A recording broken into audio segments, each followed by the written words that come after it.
आपण आज C R Ocha उपयोग काय आहे, त्याचे उपयोग काय काय आहेत ते पाहणार आहोत.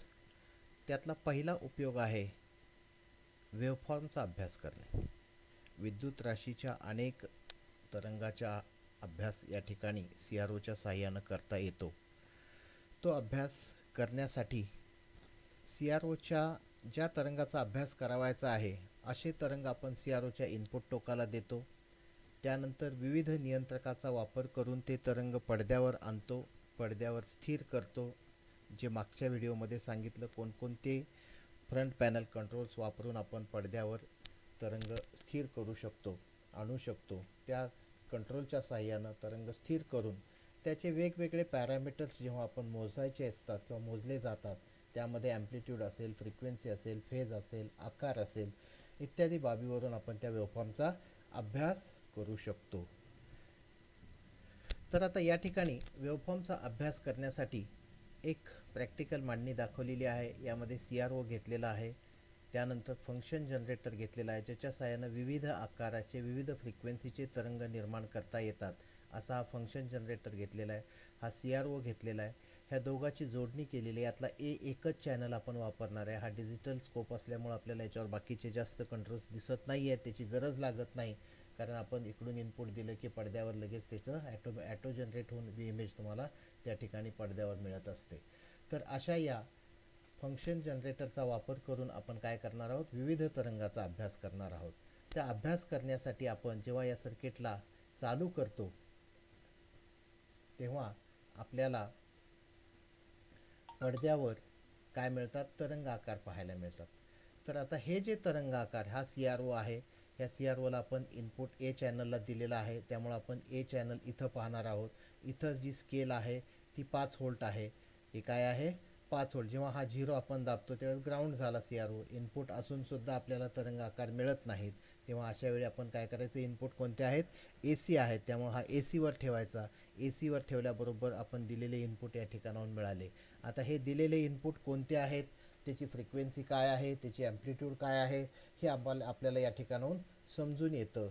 या ठिकाणी मी दाखवतो. हे साईन वेव्ह तुम्ही दिलेले आहेत, हे सिलेक्ट केलेले साईन वेव्ह आहेत. जेव्हा या ठिकाणी ट्रँग्युलर वेव्ह करतो त्यावेळेस हे ट्रँग्युलर वेव्ह कन्वर्ट झालेले असतील. जेव्हा स्क्वेअर वेव्ह करतो त्यावेळेस स्क्वेअर वेव्ह झालेले असतील. अशा पद्धतीनं आपण जे इनपुट या ठिकाणी ए चॅनलला दिलेले आहेत त्याचं आउटपुट तुम्हाला प्रकाशाच्या स्वरूपात या ठिकाणी पाहायला मिळते, पडद्यावर आलेखाच्या स्वरूपात. आता याचा अभ्यास करताना आपण उभं अंतर, उभे डिव्हिजन, त्याला लागलेल्या घरांची संख्या, व्होल्ट्स पर डिव्हिजनचा नॉब, त्यानंतर टाईम पर डिव्हिजनचा नॉब कुठं आहे यावरून आपण त्या तरंगाचा अभ्यास करत असतो. उदाहरणार्थ या ठिकाणी दाखवायचं झालं, ही साईन वेव्ह दिलेली आहे, 100 हर्ट्ज फ्रिक्वेन्सी आहे. जर तू पाहिली तर घरांची संख्या किती आहे, याला आपण थांबवूया. एका सायकलसाठी लागणाऱ्या घरांची संख्या 1 आणि 2 डिव्हिजन लागलेली आहेत, म्हणजे आडव्या अंतर किती लागलेलं आहे, 2 लागलेलं आहे. तर हे 2 गुणिले टाईम पर डिव्हिजनचा नॉब म्हणजे 5 मिली सेकंद, म्हणजे टाईम आला 10 मिली सेकंद. आणि आपण फ्रिक्वेन्सी काढत असताना एफ बरोबर 1/t या सूत्रानं काढत असतो. आणि 1/t म्हणजेच काय, टाईम आलेला आहे तुमचा 10 मिली सेकंद. आणि 10 मिली सेकंद म्हणजेच 1000 भागिले 10, कारण मिली सेकंद म्हणजे 10⁻³ आणि ते वर गेल्यानंतर 1000 भागिले 10 होईल, म्हणजेच 100 हर्ट्स फ्रिक्वेन्सी आली. हे पहा या ठिकाणी दिलेली फ्रिक्वेन्सी किती दिसते, 100 हर्ट्स दिसते. त्याच्यानंतर ॲम्प्लिट्यूड मोजायची आहे 10. ॲम्प्लिट्यूड किती आहे, 10 व्होल्ट पीक व्होल्टेज आहे 10 व्होल्ट. त्या ठिकाणी जर आपण पाहिलं, ॲम्प्लिट्यूड आपण उभ्या अक्षावर मोजत असतो. 1 आणि 2 घरांची संख्या, व्ही पी ज्याला आपण पीक व्होल्टेज असं म्हणतो, हे मोजताना हे 2 आलं. हे 2 गुणिले त्यावेळेस व्होल्ट्स पर डिव्हिजनचा नॉब 5 व्होल्ट, म्हणजेच किती झालं, 10 व्होल्ट. हे जर आपण व्ही पी पी केलं, इकडं आपण व्ही पी पी पण करू शकतो, पीक टू पीक व्होल्टेज. यावेळेस आपल्याला हे पूर्ण घ्यावं लागेल. तर या पद्धतीनं आपण जे कोणतं मोजणार आहे, तर व्ही पी घेतो आपण, त्यामुळं पीक व्होल्टेज 10 व्होल्ट आहे. तर या पद्धतीनं फ्रिक्वेन्सी बदलायची असेल, इथून आपण बदलती 100च्या ऐवजी आपण 200 केली, तर आता काय बदल व्हायला पाहिजे, तर 200 केल्यामुळं फ्रिक्वेन्सी बदल केल्यामुळे या ठिकाणी टाईम काय व्हायला पाहिजे, कमी व्हायला पाहिजे. तो टाईम कमी होतोय का पहा, आता टाईम कमी झालेला दिसतोय. आता एकच घर झालेलं, एका सायकलसाठी किती घर लागलं, एकच घर लागलं. 1 गुणिले 5 म्हणजे किती आलं, 5 मिली सेकंद आलं. म्हणजेच काय, 1000 भागिले 5 म्हणजे 200 हर्ट्स. तर या पद्धतीनं आपण विविध तरंगाचा अभ्यास या CROच्या मदतीनं करत असतो.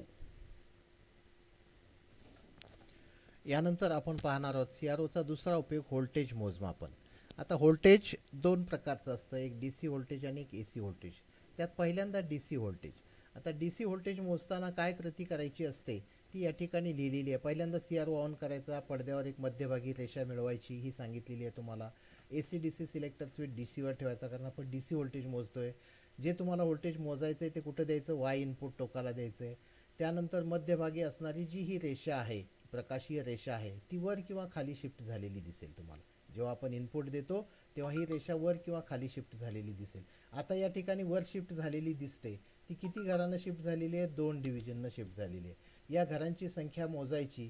त्यानंतर व्होल्ट्स पर डिव्हिजनचा नॉब कुठं आहे तो मोजायचा. हा कुठं दिसतोय, 2 व्होल्ट दिसतोय. हा किती दिसतोय, 2 वर दिसतोय. म्हणजेच काय झालं, उभ्या डिव्हिजनची संख्या गुणिले व्होल्ट्स पर डिव्हिजनचा नॉब याचा गुणाकार केला की आपल्याला जे मिळणारं व्होल्टेज आहे ते म्हणजेच आपण दिलेलं अज्ञात इनपुट व्होल्टेज असतं. तर आता हे तुम्हाला दाखवतो मी. या ठिकाणी व्होल्टेज दिलेला आहे 10 व्होल्ट. हे DC व्होल्टेज आपण पॉवर सप्लायमधून दिलेलं आहे. CROच्या 8 चॅनलला आपण इनपुट दिलेलं आहे. त्याच्यानंतर हा दुसरा पॉईंट ग्राउंड केलेला आहे, बॅटरीचं दुसरं टोक ग्राउंड केलेलं आहे. अशा वेळी आपल्याला CROवरती काय मिळतंय तर ते पाहण्यासाठी जेव्हा आपण हे करतो, CRO ऑन करतो, त्यावेळेस काय दिसेल तुम्हाला, तर ही जी मधली रेषा आहे, हा पॉईंट जर आपण 0 केला तर काय झालं, ही मध्ये रेषा कुठं आहे, सेंटरला आहे. आणि जेव्हा ही मधली रेषा, सेंटरची रेषा आपण हा काढतो, आता DC इनपुट आपण देतोय म्हणून जेव्हा हा DCवर ठेवतो तेव्हा ही किती घरानं शिफ्ट झाली, तर 2 घरानं शिफ्ट झाली. ही उभ्या डिव्हिजनची संख्या 2 आहे. त्यानंतर हा जो नॉब आहे हा कुठं आहे, 5 वर आहे. 5 व्होल्ट पर डिव्हिजन, म्हणजे एका डिव्हिजननं शिफ्ट झाली तर 5 व्होल्ट. आता ही 2 डिव्हिजननं शिफ्ट झाली म्हणून आपण डिव्हिजनची व्हॅल्यू घेतली 5 आणि 5 दोन्ही 10. हे 10 व्होल्ट आपण या ठिकाणी तुम्हाला पाहायला मिळेल. आता हेच जर 10 व्होल्ट मी चेंज केलं तर ती रेषा काय होणार आहे, चेंज होणार आहे. 10चं मी समजा 5च केलं तर काय होईल, आता ती रेषा एकच घर शिफ्ट झालेली दिसेल तुम्हाला, एकच घरानं शिफ्ट झालेली. हे 5चं मी 15 केलं, आता ती रेषा 3 घरानं शिफ्ट झालेली दिसेल. हे इथली रेषा इथं आली. हे जर मी आता 15चं 20 केलं, आता ती किती घरानं शिफ्ट होईल, 4 घरानं शिफ्ट होईल. आता ते दिसणार आहे का आपल्याला, दिसणार नाही आहे, कारण इथं घरांची संख्या 3च आहे. उभे घरं किती आहेत, 3च आहेत. मग अशा वेळेस आपल्याला हे काय करावं लागेल, हे वाढवावं लागेल. आता हे 10वर मी आणलं, 10 व्होल्ट एका डिव्हिजनची व्हॅल्यू केली. आता हे किती घरं आले, 2 घरं आले. 2 घरं गुणिले 10 व्होल्ट, या ठिकाणी 2 गुणिले 10 केलं की 20 व्होल्ट, म्हणजे दिलेलं व्होल्टेज 20 आहे. तर अशा पद्धतीनं आपण CROच्या साहाय्यानं काय करू शकतो, DC व्होल्टेज मोजू शकतो. हेच जर व्होल्टेज मी निगेटिव्ह दिलं तर ही मधली रेषा काय होणार आहे, खाली येणार आहे, मायनसला येणार आहे. तेही दाखवतो तुम्हाला.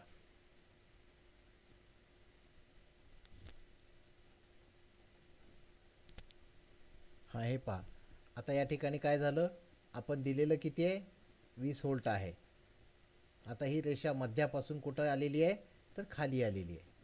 ही मध्यापासून खाली आली, किती घरानं आली, 2 घरानं आली. 2 गुणिले 10 म्हणजेच 20 व्होल्ट. खाली आल्यामुळे याला आपण काय करायचं असतं, मायनस साईन द्यायचं असतं.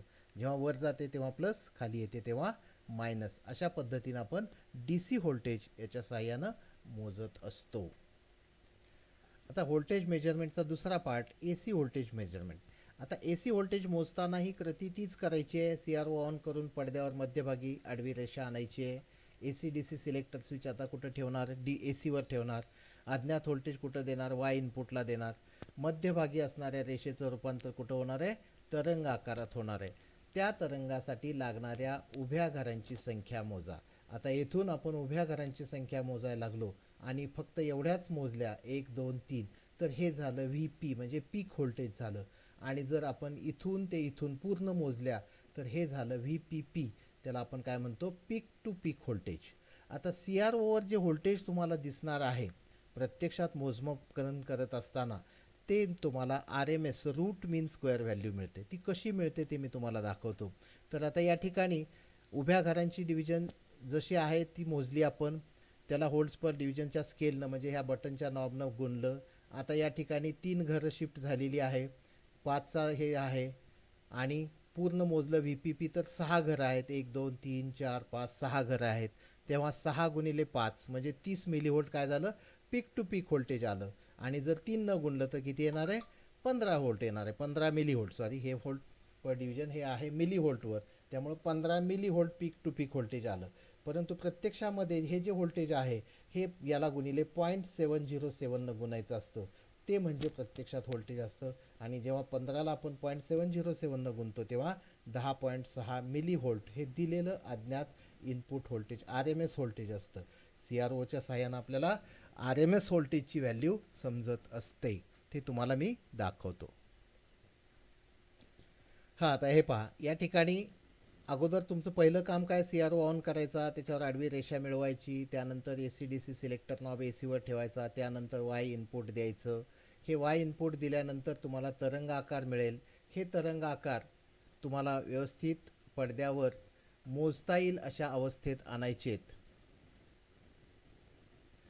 आता पडद्यावर मोजता येईल अशा अवस्थेत जेव्हा आपण आणतो त्यानंतर आपण काय करतो, त्याच्या उभ्या घरांची संख्या मोजतो.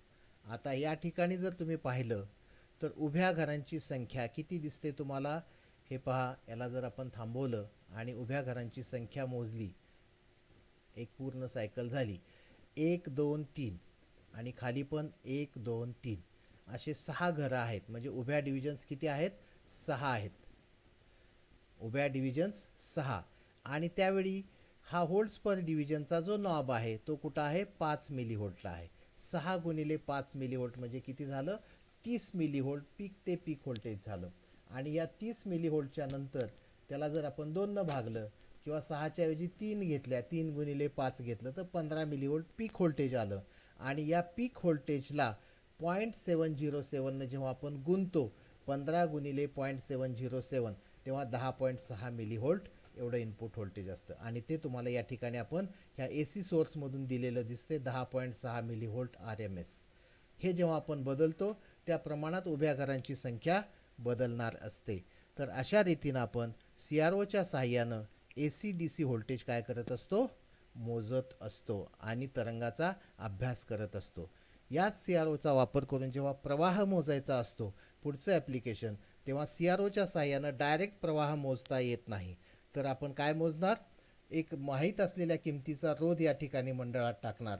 आणि माहीत असलेल्या किमतीचा रोध जेव्हा आपण टाकतो आणि व्होल्टेज आपल्याला समजतं, तर व्होल्टेज माहिती आहे, आर माहिती आहे, त्यावेळेस निश्चितच आपल्याला ओहमच्या नियमाचा वापर करून I बरोबर V/R या सूत्राच्या साहाय्यानं आपण काय करू शकतो, तर प्रवाह मोजू शकतो. तर अशा रीतीनं आपण CROचे आत्तापर्यंत 3 उपयोग पाहिलेले आहेत. एक आहे तरंगाचा अभ्यास करणे, दुसरा आहे AC आणि DC व्होल्टेज मोजणे, आणि तिसरा आहे विद्युत प्रवाहाचे मापन. यानंतर पुढच्या भागामध्ये आपल्याला फ्रिक्वेन्सीचं मोजमापन हा शेवटचा मुद्दा CROच्या बाबतीतला पाहावयाचा आहे. Okay, thank you.